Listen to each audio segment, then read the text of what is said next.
இன்னைக்கு வந்து நம்ம சேனல்ல எக் கீமா மசாலா தாங்க எப்படி செய்யுதுன்னு இப்போ பார்க்க போகிறோம். அதுக்கு ஃபர்ஸ்ட் ஒரு கடாயில் கொஞ்சமாக எண்ணெய் சேர்த்துக்கலாம், ஒரு 2 ஸ்பூன் கிட்ட.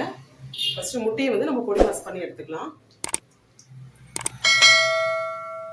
அன்னைக்கு 6 முட்டை எடுத்திருக்கேன், அதை இப்போ சேர்த்துக்கலாம்.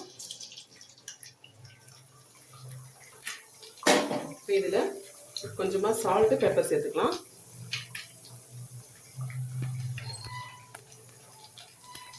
பெப்பர் கொஞ்சமாக இதெல்லாம் சேர்த்துட்டு அப்படியே இருக்கட்டும், கலந்து விட்டுருங்க. ரொம்ப அப்படியே உடனே பண்ணிட்டா நம்மளுக்கு தூளாயிடும், அந்த மாதிரி வேண்டாம், கொஞ்சம் நேரம் கழிச்சு கிளறி விடுங்க. இப்போ இந்த மாதிரி நல்லா பொடி மாஸ் மாதிரி பண்ணி எடுத்துக்கோங்க, இந்த மாதிரி இருக்கணும்.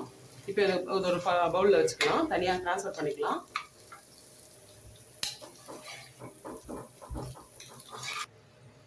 இப்போ மசாலா செய்ய ஆரம்பிச்சிடலாம். அதுக்கு அதே கடாயில் கொஞ்சமாக எண்ணெய் சேர்த்துக்கலாம்.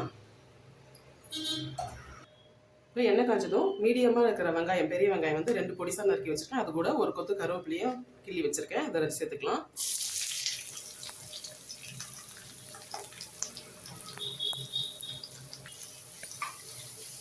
வெங்காயம் நல்லா வதங்கி வரட்டும். இப்போ வெங்காயம் கொஞ்சம் வதங்கி கண்ணாடி பதம் வந்திருக்கு. இப்போ நம்ம தக்காளி சேர்த்துக்கலாம். பெரிய தக்காளியாக ஒரு தக்காளி எடுத்து கட் பண்ணி வச்சுருக்கேன், அதையும் சேர்த்துக்கலாம். 2 பீஸ் சேர்த்து நல்லா வதக்குங்க.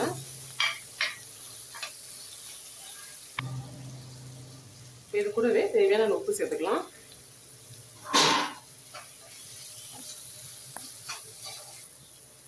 இது கூடவே 1 ஸ்பூன் இஞ்சி பூண்டு பேஸ்ட் வந்து சேர்த்துக்கலாம். சேர்த்து பச்சை வாசனை போகிற அளவுக்கு நல்லா வதக்கி எடுத்துக்கலாம்.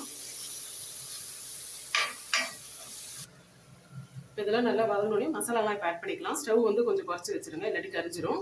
இப்போ வந்து 1/4 டீஸ்பூன் மஞ்சள் தூள்,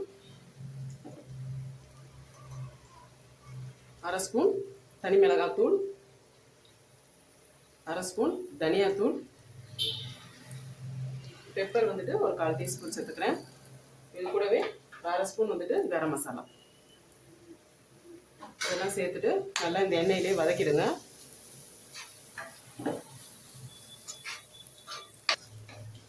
இப்போ இதெல்லாம் நல்லா இந்த எண்ணெயிலே வதக்கிட்டு இப்போ நம்ம செஞ்சு வச்ச பொடி மாசையும் இதில் சேர்த்துக்கலாம். சேர்த்து இதோட நல்லா கலந்துருங்க. இதில் நல்லா கலந்துட்டு இப்போ ஒரு டம்ளர் அளவு தண்ணி சேர்த்துக்கலாம்.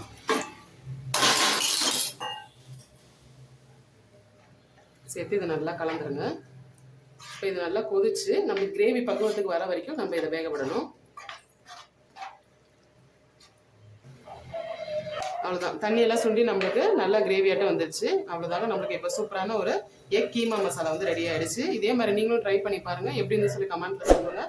இந்த வீடியோ உங்களுக்கு பிடிச்சிருந்தா லைக் பண்ணுங்கள், ஷேர் பண்ணுங்கள். மறக்காமல் தஞ்சை கிச்சன் கலாட்டாக்கு சப்ஸ்கிரைப் பண்ணுங்க. தேங்க்யூ.